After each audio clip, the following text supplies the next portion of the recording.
51 किला के अंदर में कौन नहीं जानता है कि मेरा घर किला घाटमपुर शहर और पिताजी को नाम राजा रघुनंदन सिंह। मैं 7 भाई का भैयारी घाटमपुर शहर में हूं। बड़े भाई को नाम गंगवा छत्रे, छोटे के नाम शेरुल कुमार, उससे बड़े को कारी भकोल, और मेरा नाम है भैया, मेरा नाम है शेरुल कुमार। मैं चलता हूं अपने बड़े भाई साहब के पास, क्योंकि मेरे भाई ने बुलाया है मुझे। मैं चलता हूं, जाकर के देखता हूं क्या बात है।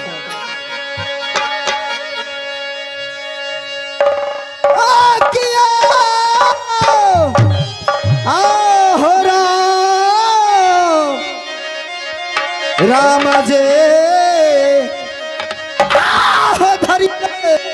टगरिया भैया, भैया ना जा दिखवाना, भैया ना जा दिखवा, चलिए भैया।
आयो बाबू साहब,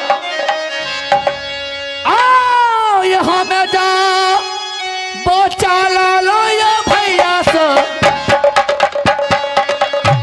बहिनी दू वरिया ने, बहिनी दू वरिया चला लो हो या।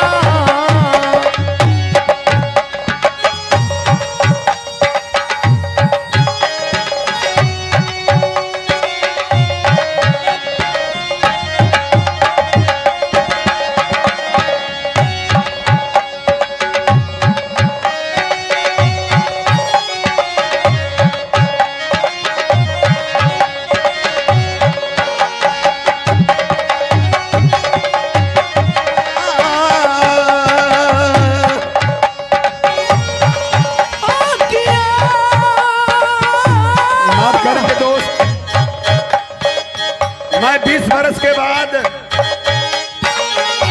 यह मेरा पहला स्टेज है,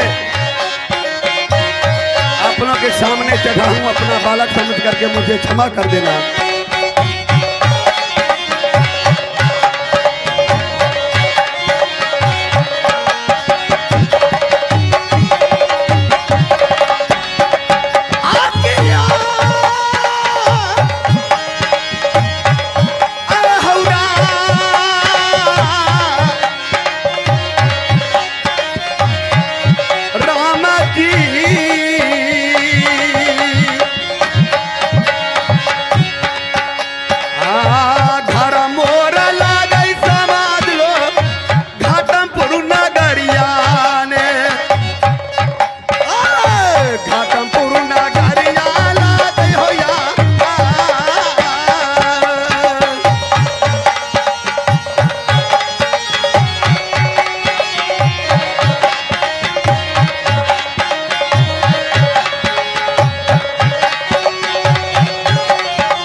मेरा ही मुकाम घाटमपुर पड़ता है और मेरा पिताजी का नाम राजा रघुनंदन थे। मेरी मां का नाम रानी सुलोचना और बड़े भाई साहब का नाम गंगा छत्री, जिसका नाम हिंदुस्तान के चारों कोन में फैला हुआ है। अगर मां की गोद में बच्चा रोता है तो वह मां अपनी बच्चों से कहते हैं बेटा सो दो, ना तो गंगा छत्री आ जाएंगे। बच्चा डर के मारे सो जाती है। और मैं 7 भाई का भाईयारी हूं और 7 भाई में एक बहन जिसका नाम सतीवारी है। बहुत खुशी की बात है, हम लोग अपने बहन को जान से भी प्यारे मानते हैं।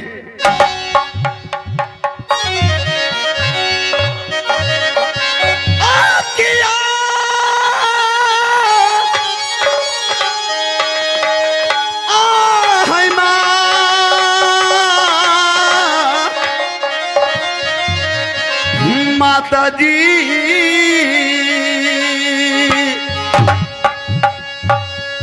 आ तुहरे भरोसे है मैया जी, सबुआ लगलिए ने सबुआ लगलिए मैया हैया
भाकल कारी से। हाँ भैया जी।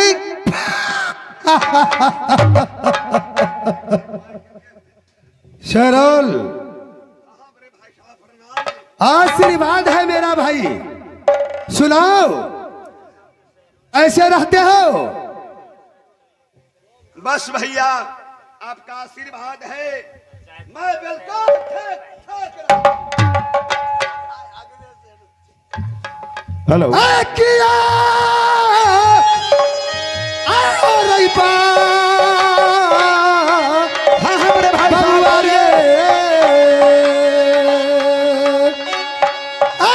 खड़ा भाई सिकारा बाटा कहता बा अघोड़ा आजा अघोड़ा ऐसे रूला वारिया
किसी देश में जाकर डाका डाल दूं ताकि गंगा छतरी। तो बड़े भाई साहब इसी घना घोर जंगल होते हुए चलना है आज। एक घना घोर होते हुए। हाँ हाँ भैया। ठीक है, बहुत अच्छा की बात। अरे चल अरे चल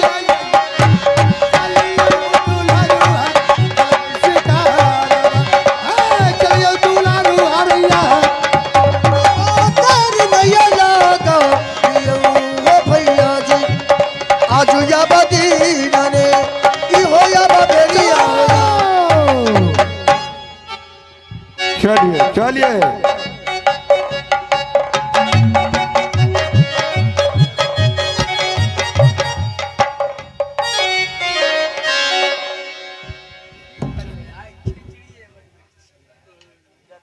मास्टर साहब आज छे भर जुतिया पाबे